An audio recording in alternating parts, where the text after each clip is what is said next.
This is not a scene from Somalia. This is Churachandpur district of Manipur. Just after the installation of a popular government in Manipur, violent protest erupted in Churachandpur district of Manipur. It was as expected. The protest was so violent that the Indian Army personnel and other central security forces were physically assaulted. They were pushed. The rioters were pelting stones at them. And also, there are vehicles, the army vehicles that were vandalized by the rioters. But the security forces, the Indian army personnel, they did just nothing at all. Just nothing at all. ये जो भारत के महान सेना है, इसको यहाँ मणिपुर में एक मजाक बना के रखा गया है. What's going on? Having said this, I am not blaming the Indian Army at all. I am not questioning the sanctity of Indian Army. I am just questioning the government's policy. The Indian Army personnel, they are just following the orders. Everyone knows that. I am blaming those leaders who are sitting in Delhi and giving orders to the Indian Army just to stay away from all these things and restrain themselves from taking any actions. ऐसा लगता है कि सेना के जवानों के हाथ बांधे हुए हैं. When all these violent things were done by the rioters, the Indian Army, they should have done something to control the mob, to stop the mob, and to control the situation and maintain law and order. But they just did nothing. They were just backing off, they were just running away from the crowd, from the mob. I mean, this is really out of my understanding. I'm not just making baseless allegations here. Just look at the video, the visuals from the protest.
If this kind of protest were done in the valley by the Meiteis, all the Meiteis would have been beaten up black and blue.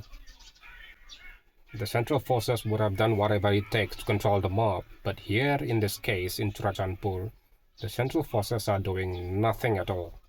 Not even a single bullet was fired in the air to control this mob, to control the riot. Now, after all those things that we have seen, I just want to ask one question, one simple question to the government of India. Is there something going on behind the screen between the government of India and the kuki communities of Manipur? If there is nothing like that, then why has the Indian security forces become so much lenient? Why so much of this restraint from the security forces? The central government must answer this question to the people of Manipur, especially to the Meiteis. Let's have a look at the video once again. Here you can see the rioters are pelting stones at the security forces. This kind of stone pelting happened about a decade ago in Kashmir. Back then, the whole country came out in support of the security forces and everyone condemned the act of stone pelting against the security forces. Now the same thing is happening here in Manipur. Will the rest of the country come out in support of our security forces and condemn this violent act of pelting stones at the security forces by these kuki rioters? Will any political leader, will any intellectuals from the rest of the country come out openly and condemn this act of violence? Also, I would like to call out those independent journalists who were always publishing the kuki side of the story. Every time they made a post, they would always publish kuki side of the stories.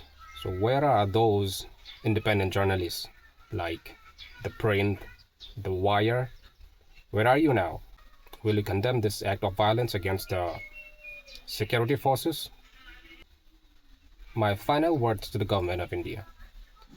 If you want to restore peace and normalcy here in the state of Manipur, law should be applied equally to each and every citizen of the state. If not, restoration of peace and normalcy here in the state of Manipur will be near impossible.